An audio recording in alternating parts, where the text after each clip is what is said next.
하나님의 말씀은 출애굽기 2장 1절로 10절까지 말씀을 봉독합니다. 레위 가족 중 한 사람이 가서 레위 여자에게 장가들어 그 여자가 임신하여 아들을 낳으니 그가 잘생긴 것을 보고 석 달 동안 그를 숨겼으나 더 숨길 수 없게 되매 그를 위하여 갈대 상자를 가져다가 역청과 나무 진을 칠하고 아기를 거기 담아 나일강과 갈대 사이에 두고 그의 누이가 어떻게 되는지를 알려고 멀리 섰더니 바로의 딸이 목욕하러 나일강으로 내려오고 시녀들은 나일강가를 건널 때에 그가 갈대 사이의 상자를 보고 시녀를 보내어 가져다가 열고 그 아이를 보니 아이가 우는지라. 그가 그를 불쌍히 여겨 이르되 이는 히브리 사람의 아기로다. 그의 누이가 바로의 딸에게 이르되 내가 가서 당신을 위하여 히브리 여인 중에서 유모를 불러다가 이 아이에게 젖을 먹이게 하리이까. 바로의 딸이 그에게 이르되 가라 하매 그 소녀가 가서 그 아기의 어머니를 불러오니 바로의 딸이 그에게 이르되 이 아기를 데려다가 나를 위하여 젖을 먹이라. 내가 그 삭슬 주리라. 여인이 아기를 데려다가 젖을 먹이더니 그 아기가 자라매 바로의 딸에게로 데려가니 그가 그의 아들이 되니라. 그가 그의 이름을 모세라 하여 이르되 이는 내가 그를 물에서 건져 내었음이라 하였더라. 아멘.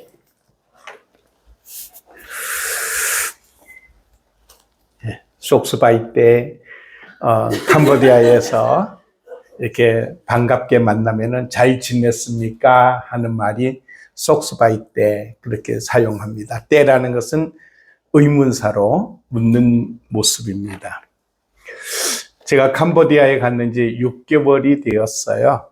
6개월 동안 전혀 알지 못하는 나라에 가서 제가 무엇을 할 수가 있었겠습니까?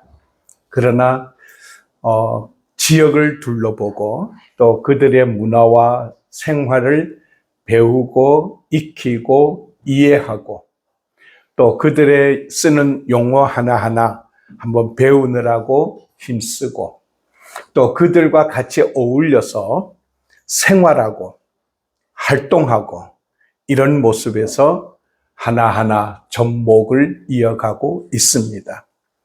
6개월 만에 오는 이유가 첫째는 제가 치아를 치료해야 될 것을 가기 전에 벌써 약속을 하고 그렇게 되어졌기 때문에 치아를 치료하기 위하여서 임플란트로 이번에 8대를 하게 되었어요.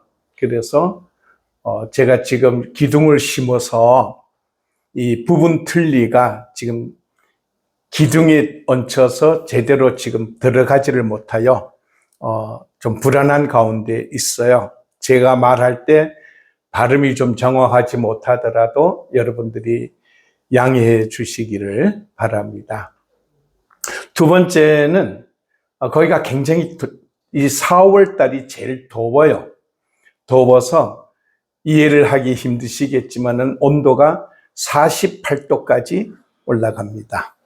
그래서 활동하기가 굉장히 힘든 모습이기 때문에 아직 적응이 되지 않았는 사람은 가급적이면은 그 기간을 피하여 한국으로 왔다 들어갑니다.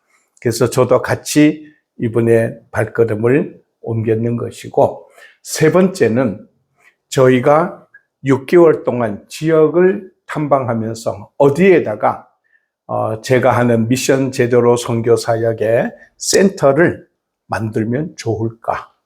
그리고 그 센터를 또 어느 장소에다가 했으면 좋을까 하는 것을 둘러보고 미션 제대로의 이사회를 소집해서 결정을 해야 됩니다. 그것이 6개월이 지난 후에 결정하기로 이렇게 의논을 미리 하였기 때문에 그래서 이번에 와서 이사회를 통해서 시아누쿠 비례하는 것이 좋겠다. 왜냐하면은 여러 다른 사역자들과 서로 연합으로 도움을 받을 수도 있고 도움을 줄 수도 있고 그런 모습에서 그대로 시아누쿠 비례했으면 좋겠다.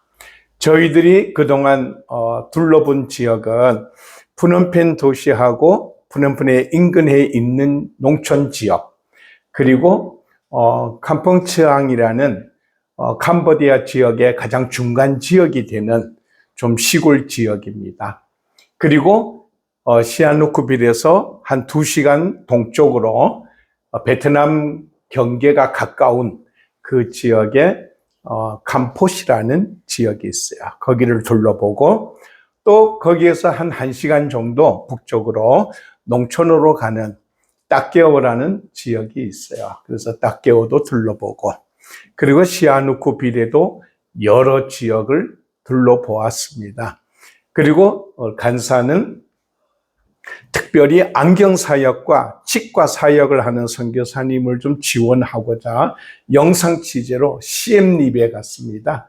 아마 거기는 여러분 잘 아시는 앙코르와트라는 7대 불가사의 중에 하나인 유적지가 있는 곳이죠. 그래서 한 주간 동안 특별한 시간 속에서 그 지역을 또 둘러보는 모습도 있었습니다. 이런 과정 속에서 잠시 지역을 둘러본 것이고 제가 캄보디아를 안다는 것은 10%도 되지 않습니다.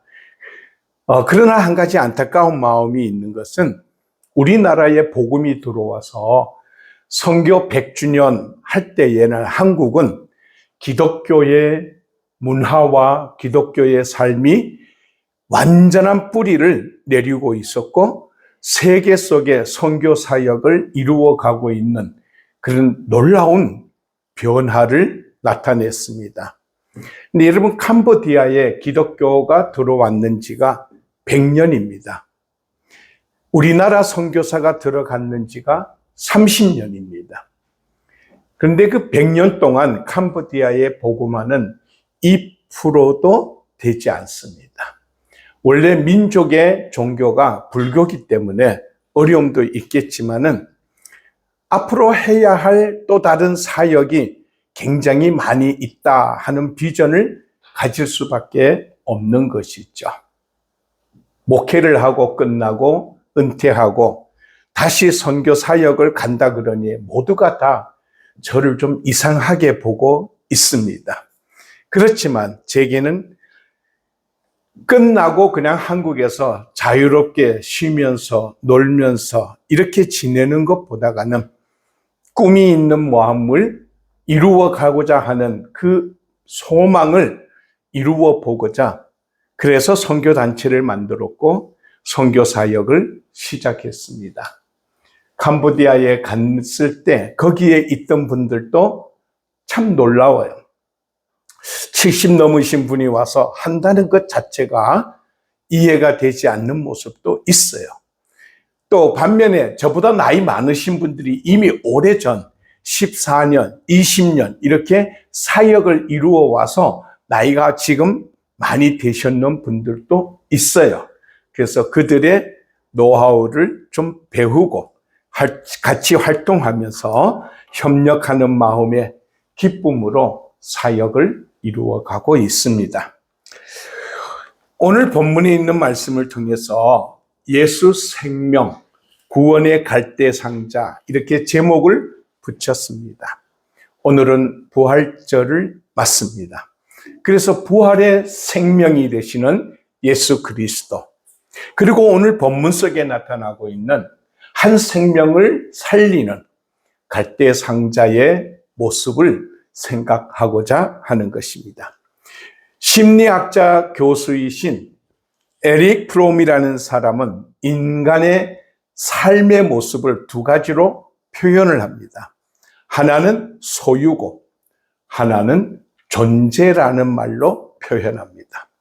많은 사람들이 소유라는 모습에다가 마음을 두고 거기에 목적을 둡니다.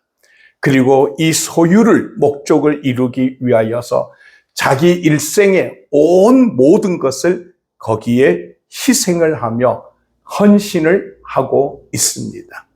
그리고 그 소유의 목적이 이루어져가는 모습 속에서 자신의 한없는 기쁨을 누리고 있습니다.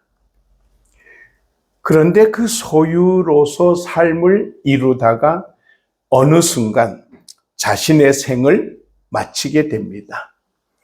그 마칠 때까지 그는 소유라는 것이 목표가 이루어지면 이루어질수록 교만이, 그리고 자만이, 그리고 이기심이 자기 속에서 발생되게 됩니다.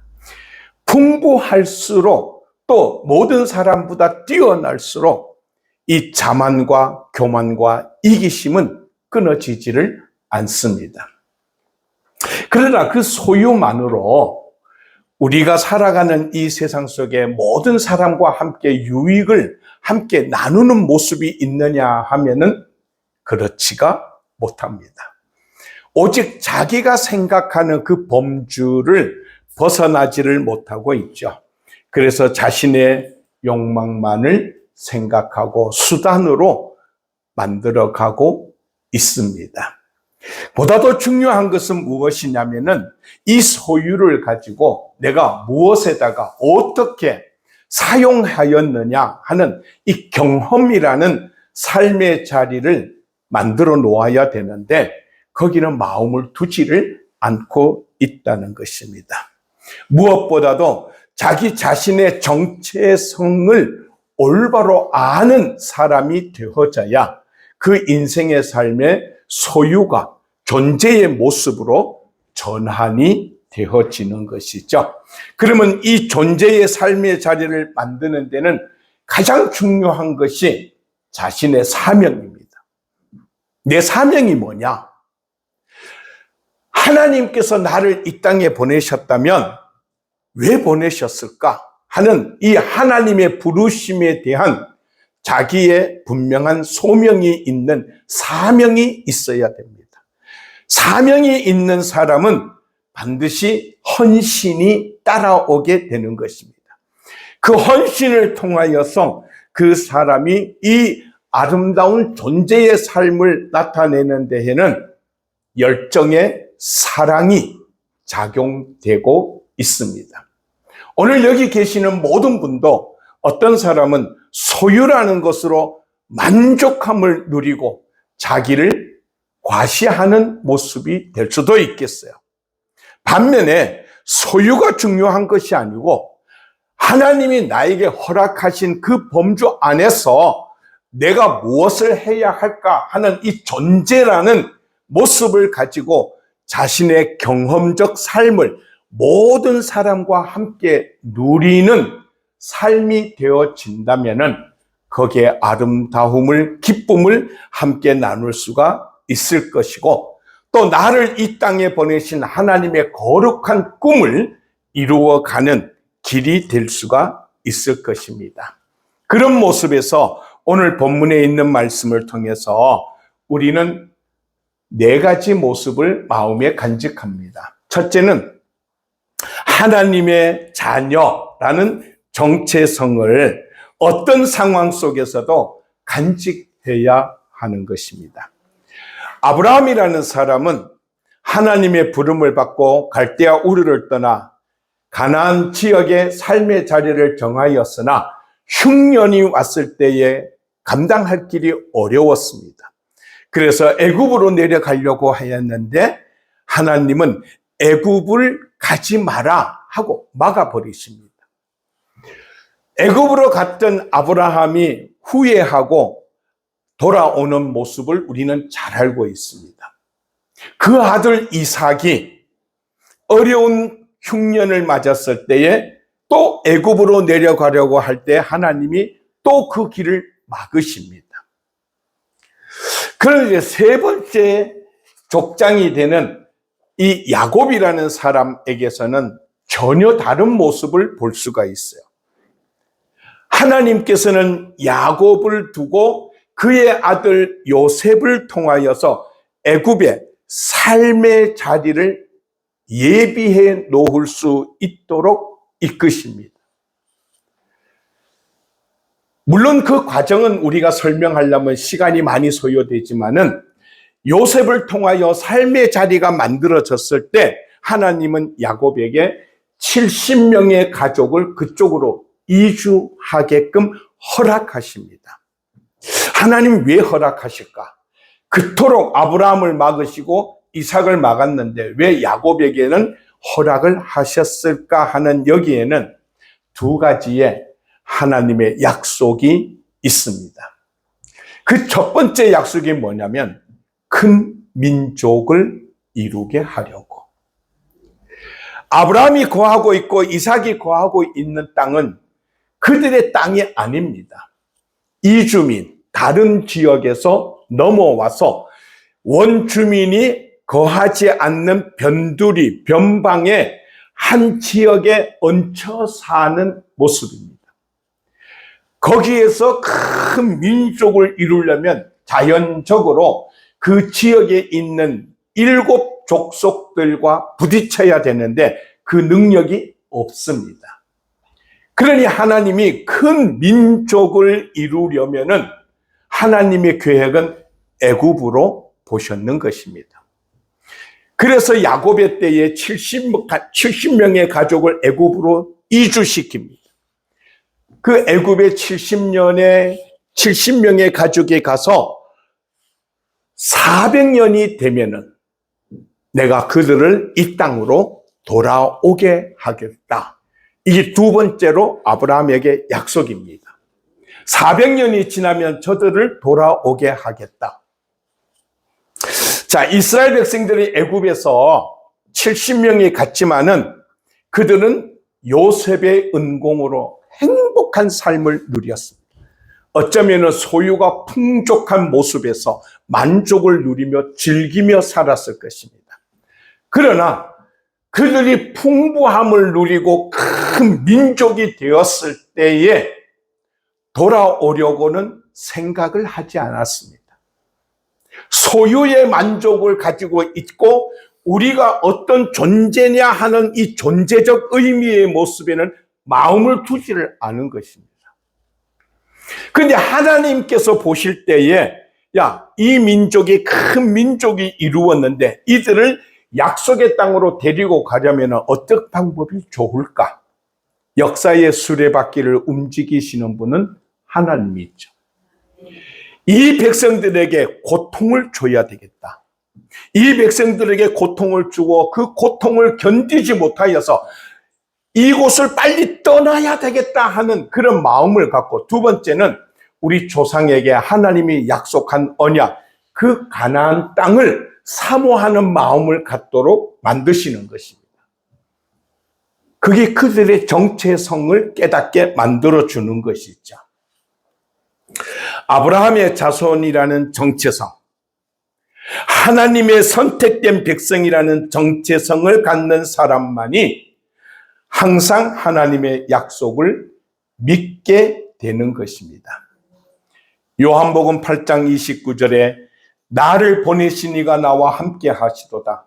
나는 항상 그가 기뻐하시는 일을 행함으로 나를 혼자 두지 아니하셨느니라고 예수님이 말씀하셨어요. 이 땅에 오신 예수님도 나를 보내신 그분의 뜻이 있다는 겁니다. 정체성. 그러면 내가 무엇을 해야 할 것인가 하는 자기 자신의 존재의 모습, 이것을 이루어 가고자 할 때 결코 나를 혼자 두지 아니하고 내 속에 하나님이 나타내는 역사가 있다는 것을 말씀합니다.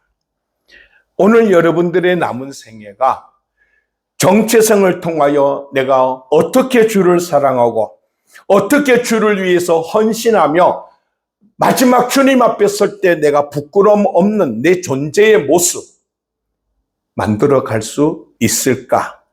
여기에 대해서 하나님의 일은 움직이기 시작하는 것입니다. 두 번째로 우리가 정체성을 깨달았다면 두 번째는 하나님은 언제나 나와 동행하면서 나를 위로해 주신다 하는 것을 간직하시기 바랍니다. 자, 정체성을 간직하는 신앙은 평안하든지 고통이든지 아니면 환난과 시련과 역경이든지 하나님의 위로만 바라봅니다. 그럼 하나님의 위로가 뭐냐? 두 가지입니다. 보편적으로 사람들은 하나님의 위로, 그럼 하나님 먹을 것 채워주고, 입을 것 채워주고, 거주할 것 채워주고, 내가 바라고 싶은 것 이루어주고, 이 하나님의 위로라고 생각하는 분들이 참 많습니다. 그렇다면 예수님께서 제자들에게 무엇을 먹을까, 무엇을 마실까, 무엇을 입을까, 그것 때문에 구하지 마라. 너희는 오직 먼저 하나님의 나라와 그의 의를 구하라. 그 나머지 것은 하나님이 아시고 더하신다고 말씀하셨습니다. 그러면 하나님의 위로를 받고 산다는 모습은 무엇일까요? 거기는 두 가지가 있어요. 그 첫 번째가 하나님의 가장 두려운 분이시라는 것. 하나님이 가장 두려운 분이시다. 왜? 그분은 나의 모든 것을 아시는 분. 내 생각을 알고 내 마음을 알고 내가 가는 길을 알고 장래에 이루어질 일을 알고 지나온 과거의 모습을 알고 모든 걸 알고 계시는 그분을 속일 수가 없어요. 그래서 이 세상에 힘 있는 애굽의 왕이 두려운 것이 아니고 하나님이 두려운 것이래요. 소유를 가지고 학식을 가지고 권력을 가지고 억압을 나타내는 그가 두려운 것이 아니고 이 세상을 주관하고 계시는 하나님이 두렵다는 것. 두 번째는 뭐냐? 사랑입니다. 그 하나님을 내가 최고로 사랑하는 마음이기 때문에 이 땅에 있는 그 어떤 것으로 나를 유혹하고 나를 이끌어내려고 하여도 바꾸지를 않는다는 것입니다. 물질의 유혹에 바꾸지 않습니다. 이성의 유혹에도 바꾸지 않습니다. 사회적 권력의 자리도 바꾸지 않습니다. 주 예수보다 더 귀한 것은 없네 라는 노래소리에 입술만 아니라 내 마음속에 내가 그분을 사랑합니다. 나는 이렇게 사랑합니다. 그분을 바꿀 수 없습니다. 최고로 하나님을 사랑합니다. 이 고백이 하나님의 위로입니다. 여러분, 이 두 가지만 가지고 있으면은 우리가 이 세상 어떤 것도 두려워할 필요가 없습니다. 그 단적인 모습이 부자와 나사로입니다. 예수님이 말씀하셨어요. 어떤 한 부자가 있었다. 일반 명사입니다. 그 말은 모두를 지칭하는 거예요. 모두를. 이 사람은 호의호식을 누리며 즐겁게 잔치를 베풉니다. 소유로 자기 만족을 누리는 거죠. 반면에 그 집 앞에 한 거지가 있는데 나사로 이름을 명시합니다. 이거 고유명사입니다. 특별한 한 사람, 하나님이 생각하는 그 한 사람, 그 한 사람이 여러분이 돼야 되는 겁니다. 그 한 사람 나사로는 소유적으로 보면 비교가 되지 않습니다. 그런데 왜 예수님께서 나사로 이름을 붙이시는 고유명사냐 하면은 나사로의 뜻이 하나님의 위로를 받는 자라는 뜻입니다. 하나님의 위로를 받고 사는 자입니다. 그래서 그 사람은 두려움이 없습니다. 그 사람은 하나님만을 사랑하는 사람입니다. 호의호식하는 거 부러워하지 않습니다. 온갖 사람들이 조롱하는 거 부끄러워하지 않습니다. 그런데 부자도 죽고 나사로도 죽었고 그 다음의 세계가 있다는 것입니다. 그 다음의 세계에 부자가 어디 있습니까? 음부의 고통스러움입니다. 그 다음의 세계에 나사로가 어디 있습니까? 아브라함의 품에서 평안한 안식을 누리는 것입니다. 위로받는 자의 평안함이 바로 거기입니다. 너 마음껏 누리며 살았던 그 소유의 최고의 영화를 누렸던 그 자리가 바로 거기라는 것입니다. 오늘 우리가 이 세상에 살아가면서 정체성을 가지고 사는 하나님의 자녀라고 한다면은 우리가 어떤 것을 비교하지 마시고 하나님 가장 두렵고 하나님 가장 사랑하기 때문에 나는 이 속에서 내게 주어진 일을 소유가 아니라 그것으로 어떤 존재로 살아가느냐는 것을 선택할 수 있는 자가 되어야 된다는 것입니다. 사람이 누군가를 위해서 뭔가를 하려고 용감하게 일어설 때 인간 구원의 거대한 규모로 시작의 문이 열리게 되는 것입니다. 오늘 성경에 보면 참 놀라운 모습이 나옵니다. 창세기 1장, 2장에 연속적으로 보편적으로 남성 세계의 가부장 시대가 아니겠습니까? 성경에는 여성은 이름도 안 들어가잖아요. 숫자도 안 들어가잖아요. 그런데 오늘 창세기에 보면은 1장, 2장에 여성들로만 중심적으로 나오고 여성들로만 활동적인 모습이 나타내고 이것은 굉장히 중요하다는 내용입니다.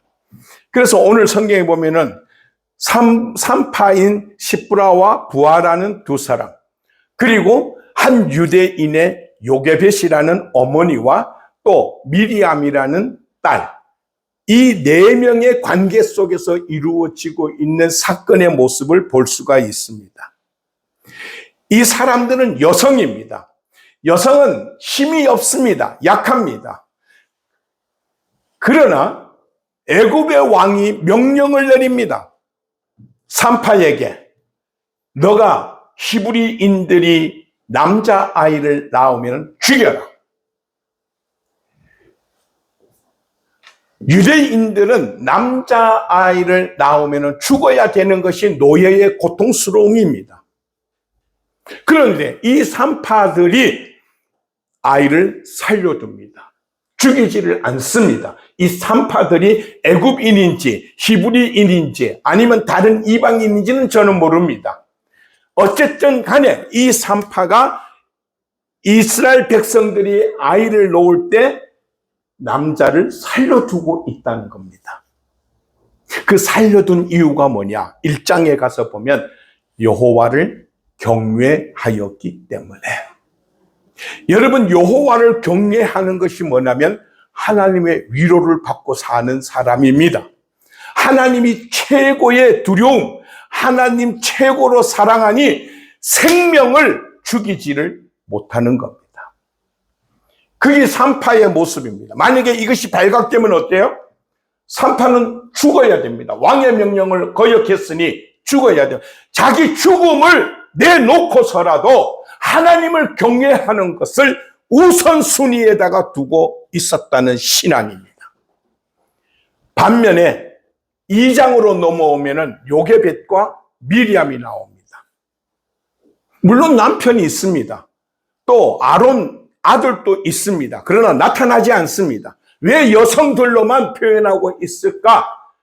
가장 연약한 자들을 통하여서 하나님이 어떻게 역사를 만들어가고 있는가를 보여주는 것입니다.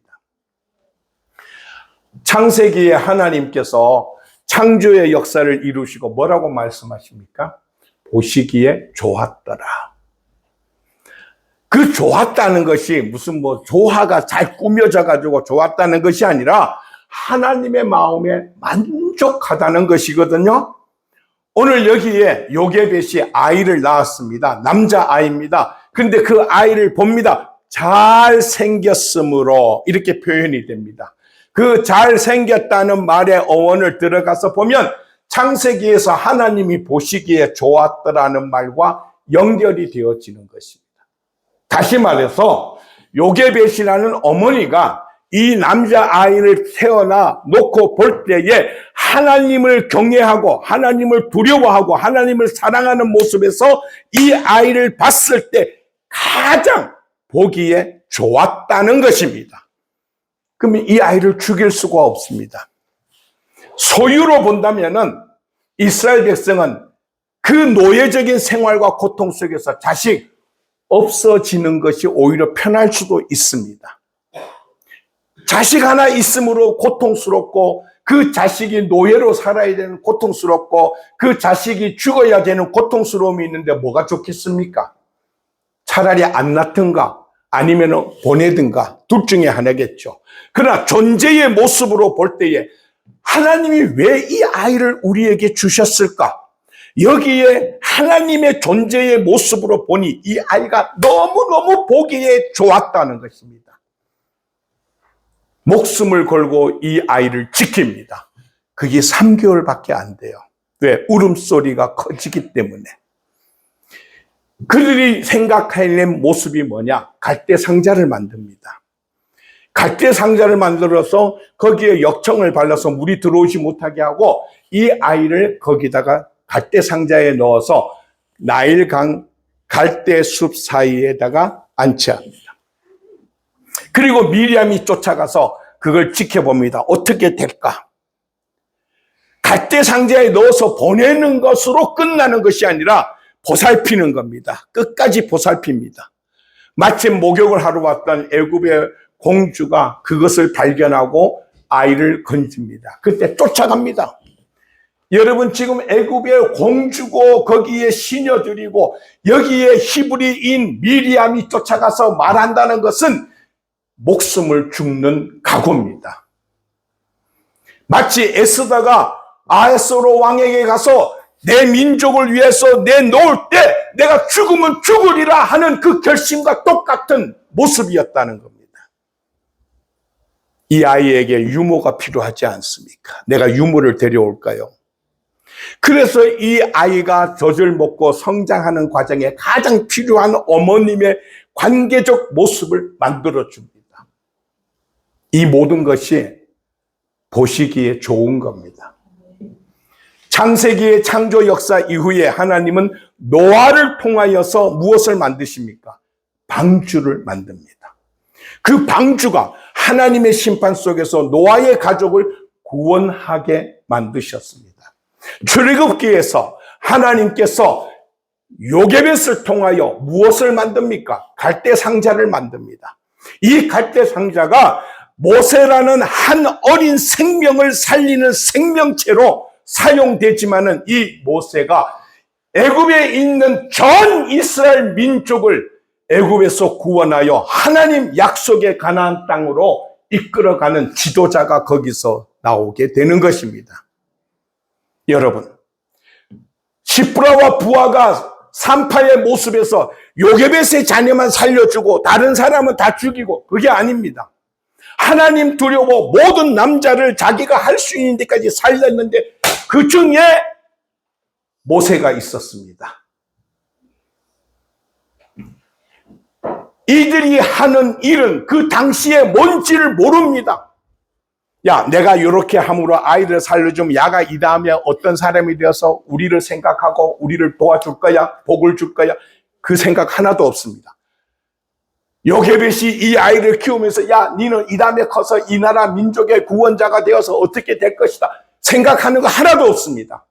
지금 이 요게벳이나 미리암이나 또 시프라나 부하 이 사람들이 무엇을 하고 있는 이 모습에서 어떻게 될 것이라는 걸 장담도 못하지만 분명한 것 하나는 하나님을 사랑하고 하나님을 두려워하고 하나님의 위로 속에서 내가 해야 할 일이 뭐냐 그거 찾은 것입니다.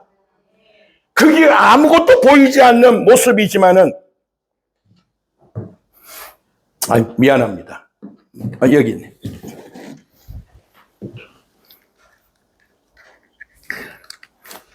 불안정하다 보니까 빠져버렸네. 죄송해요. 영상에 나오면 치워주세요. 내가 하는 일이 무언지는 모르지만도 그래도 하나님을 경외하는 모습에서 심고 가꾸고 나가는 것이 하나님이 그 속에 지금 역사하고 있다는 걸 믿으시기 바랍니다.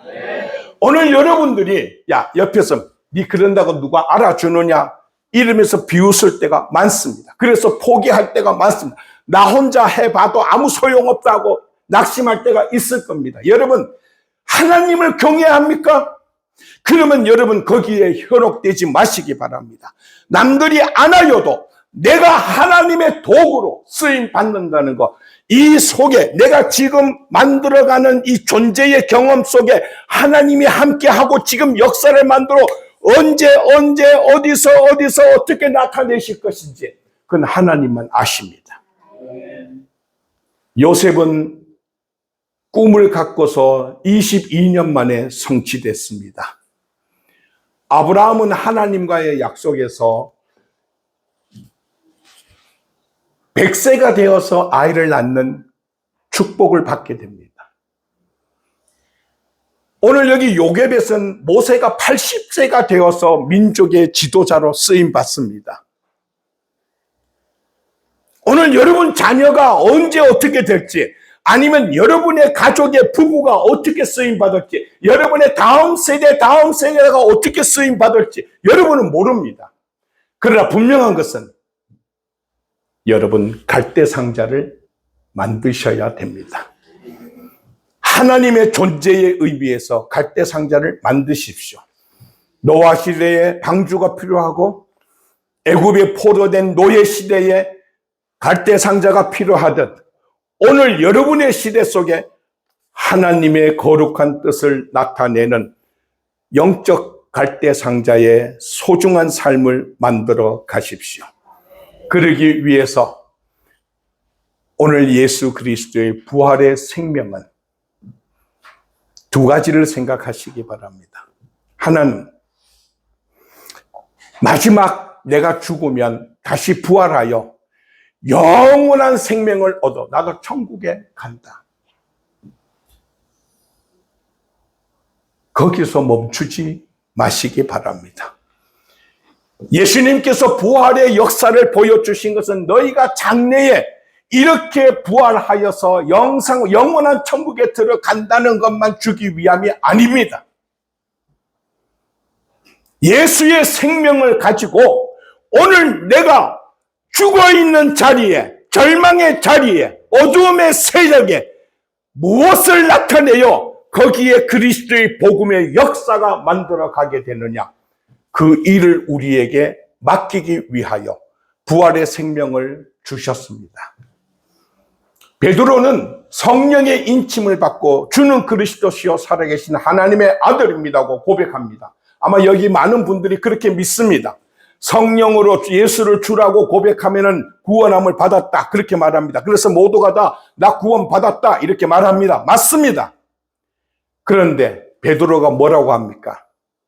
사람의 일을 앞세우고 하나님의 일을 거절하는 예수님에게 이 일만은 절대 이루어지면 안 된다고 하다가 책망받습니다. 성령으로 고백한다고 해놓고도 삶 속에 들어가 보면은 하나님의 일보다도 자신의 일을 더 우선시하고 중요 여기고 변질시키는 모습이 허다합니다. 아직 미숙입니다. 미숙. 아셔야 돼요. 거기에 예수의 부활의 생명이 들어가서 작용이 되어야 그 미숙이 성숙한 자의 모습으로 바뀝니다. 베드로는 환상을 보았습니다. 여기가 좋습니다. 우리 여기서 초막을 짓고 함께 사십시다. 얼마나 아름다운 모습입니까? 그러나 해야 할 일이 있어요. 그런데 그 해야 할 일 속에서 베드로는 자신 있게 말합니다. 선생님, 다른 제자들은 달아나도 나는 달아나지 않겠습니다. 나는 주를 위하여 죽음을 각오했습니다.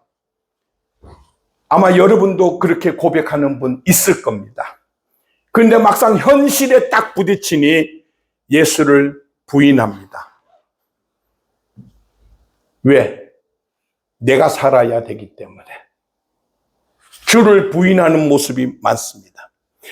은혜 받고 기도하면은 내가 이렇게 하겠습니다. 이렇게 하겠습니다. 이렇게 하겠습니다 하고 고백을 합니다. 그래놓고 막상 현실에 딱 부딪히면은 그 고백은 어디론가 사라져 버립니다. 왜?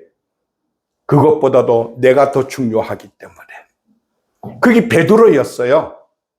그러나 그런 베드로가 예수의 부활의 역사 이후에 예수의 생명을 진실로 깨달았는 이후에 그거 어떻게 변했습니까? 나를 죽이려 하는 그 위협의 무리들 앞에서 내가 너희의 말을 듣는 것, 하나님의 말씀을 듣는 것, 너희의 일을 하는 것, 하나님의 일을 하는 것 한번 생각해봐라. 내가 하나님을 기쁘시게 하지 않으면 나는 제자가 아니라는 것, 사도가 아니라는 것. 그래서 목숨을 내어놓고 확실하게 예수의 생명을 나타냅니다. 그게 성숙입니다. 오늘 예수의 부활의 생명도 마찬가지입니다. 부활의 역사 매년마다 그냥 반복되는 습관적 고백이 되지 마십시오.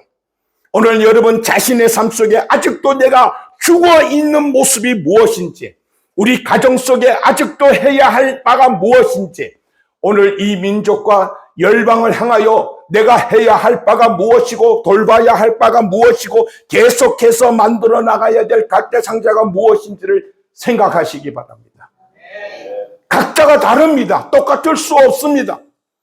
그 갈대상자를 만들어 갈 수 있는 예수의 부활의 생명의 역사가 오늘 여러분 속에서 부흥되어지기를 주의 이름으로 간절히 소원합니다. 기도합니다. 거룩하신 아버지 하나님, 예수님의 생명은 놀라웠습니다. 사망의 권세를 깨뜨리고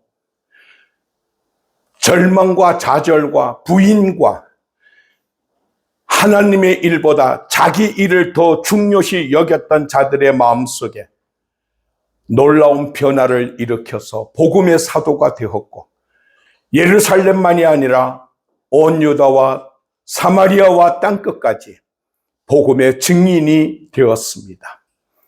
지금도 우리는 만들어 가야 할 영적 갈대상자가 참 많습니다. 내가 한들 누가 알아주느냐가 아니라, 내가 한다고 무엇을 당장 보여주는 것이 아니라, 지금도 하나님은 나를 통하여 이 갈대상자를 만들어 그 속에 역사하고 있다는 것을 항상 믿고 쓰임받는 것으로 만족한 삶이 되게 하여 주옵소서. 하나님을 가장 두려워하고 하나님을 가장 사랑하는 여호와를 경외하는 신앙으로 이 부활의 생명을 누리며 살아가게 하여 주옵소서. 예수님 이름으로 기도합니다. 아멘.